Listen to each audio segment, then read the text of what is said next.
les rendez-vous de l'écho sur Grand Lille TV avec la Caisse d'épargne. La Caisse d'épargne, vous être utile. Bonjour à toutes et à tous et bienvenue sur Grand Lille TV pour cette nouvelle édition du Rendez-vous de l'écho. Aujourd'hui, nous accueillons Guillaume Couder. Bonjour. Bonjour Adrien. Vous êtes directeur associé d'Agorize. On parle ici de plateforme, d'open innovation. Dites-nous en plus, c'est quoi le concept de base ? Alors le concept de base, l'idée c'est que des entreprises ont des besoins en innovation, donc innover sur des produits, innover sur des pratiques. On peut avoir aussi des besoins en recrutement, donc essayer de sourcer des talents, aller à la recherche de start-up par exemple. Et de l'autre côté, évidemment, on a des innovateurs, donc des personnes qui vont pouvoir répondre à ces besoins.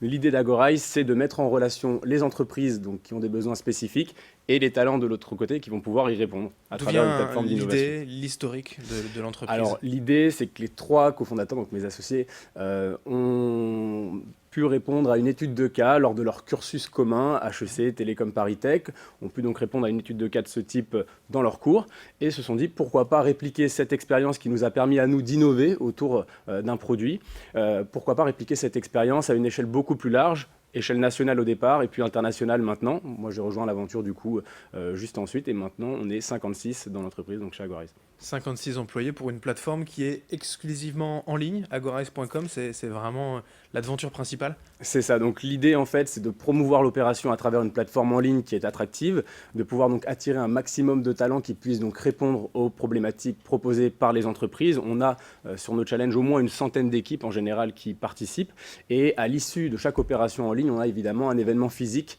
qui vient conclure l'opération, voilà, pour échanger autour d'un cocktail, échanger les cartes de visite et voilà, networker aussi entre les entreprises et les talents. Alors je me trompe peut-être, mais comme ça, d'un premier œil, ça ressemble un peu à du crowdfunding sur Internet où on voit un projet qui peut être intéressant, c'est un peu timé dans le temps, il reste 20 jours, il reste 30 jours, chacun participe. Là, c'est quand même plus business, mais c'est un peu l'idée. C'est ça, en fait, vous parlez de crowdfunding. Nous, on parle de crowdsourcing, en fait, donc aller sourcer des innovations à travers justement les talents qui peuvent les porter. C'est exactement le même concept, sauf qu'on n'est pas là pour chercher des sous, mais plutôt pour chercher des idées. Et des idées de toutes sortes, tous les secteurs peuvent être intéressés ? Alors, on a plus de 250 clients aujourd'hui, et parmi ces 250 clients, on a un panel très très vaste de secteurs d'activité. On travaille aussi bien avec les médias, notamment avec des marques de sport comme Decathlon.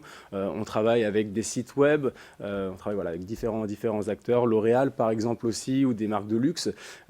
Donc on a des problématiques évidemment qui reflètent les activités de nos clients. Donc on va par exemple imaginer la chaudière à gaz du futur pour GRDF, imaginer une nouvelle gamme de produits de sport pour Decathlon ou inventer la cuisine de demain pour le groupe SEB. Donc, voilà, toutes les thématiques sont accessibles sur la plateforme. Ça permet quoi en fait par exemple aux entreprises d'éviter d'avoir un secteur recherche-développement, d'avoir un secteur recrutement, de passer directement par cette plateforme ? Alors toutes les entreprises évidemment qu'on adresse ont souvent une direction de recherche et développement. L'idée c'est de s'inspirer des idées qui peuvent être proposées à l'externe par des talents qui sont aussi les consommateurs de demain. Ces talents peuvent évidemment être recrutés dans l'entreprise à l'issue du challenge. Donc l'idée c'est de proposer un sourcing un peu différent en fait que via des appels d'offres classiques à travers un challenge d'innovation qui est beaucoup plus on va dire ludique et interactif que via juste un appel à candidature qui serait déposé en ligne sur le site de l'entreprise.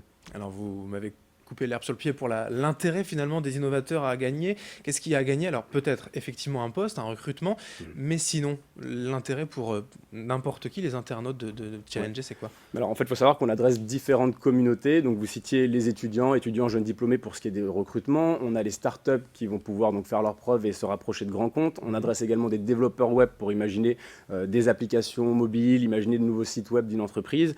Et on adresse également des communautés internes pour animer des challenges d'innovation participative.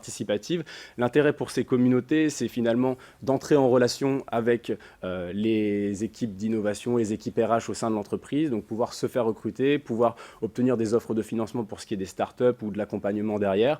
Pour des profils plutôt internes, donc salariés, l'idée c'est d'être mis à l'honneur sur un intranet ou bénéficier d'un voyage par exemple pour aller rencontrer ses collègues à l'étranger. Tout se fait en ligne directement ou il y a quand même des rencontres physiques ? Alors en fait on a 3 étapes sur un challenge qui vont en fait de l'idée au début, donc chaque participant propose son idée et on va pouvoir l'approfondir dans un second temps, donc ces 2 premières étapes se déroulent en ligne effectivement, et à travers donc ce processus de sélection, on réunit en toute fin de dispositif 5 à 10 équipes finalistes qui, elles, vont se rencontrer en physique, vont pouvoir présenter, pitcher leur projet à l'oral devant les managers et dirigeants de l'entreprise, et c'est à ce moment-là du coup que se fait la rencontre, et pourquoi pas derrière poursuivre à travers des emplois, des accompagnements, etc. Alors sans tout dévoiler, tout de même, ici au Rendez-vous de l'écho, on parle forcément pas d'argent. C'est quoi le business plan aussi d'Agorize? Comment vous gagnez de l'argent par commission? Ouais.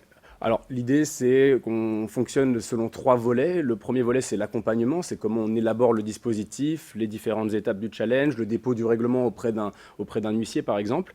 Le deuxième volet c'est la mise à disposition de nos plateformes d'inscription, plateformes de vote, plateformes de chat, les plateformes également de mentoring, de pouvoir échanger justement avec les participants et suivre le challenge au quotidien. Et le troisième volet c'est un des volets les plus importants, et c'est ce qui fait vraiment notre force, c'est d'agréger les communautés sur la plateforme. Donc c'est le volet promotion de l'opération. Et donc voilà, ces 3 volets nous permettent finalement de gagner De notre vie. l'argent. Quelles sont plutôt les pistes de développement encore pour Agorize à l'avenir? Vous pensez à quoi maintenant? Alors clairement, la piste de développement qui était donc engagée déjà il y a plus de 2 ans maintenant, c'est le développement à l'international, et on a ouvert des bureaux à Stuttgart, à San Francisco, à Hong Kong également, donc en plus de Paris qui est notre bureau principal. Donc ce développement s'est déjà pas mal accéléré depuis 2 ans, et notre prochain développement c'est de lancer des challenges hybrides qui vont en fait associer par exemple des startups et des étudiants sur une seule et même thématique. C'est clairement la tendance pour 2017 justement de lancer ce type d'opération avec plusieurs communautés qui s'associent ensemble et proposent des idées. Agorize.com, voilà, donc plateforme d'open innovation. Allez vous renseigner si vous êtes intéressé, tout le monde a gagné finalement. Merci Guillaume Couder, directeur associé d'Agorize, d'être venu aujourd'hui sur Grand Lille TV pour nous en parler. Merci à vous. Et merci de votre fidélité. Dans un instant, l'information continue sur Grand Lille TV.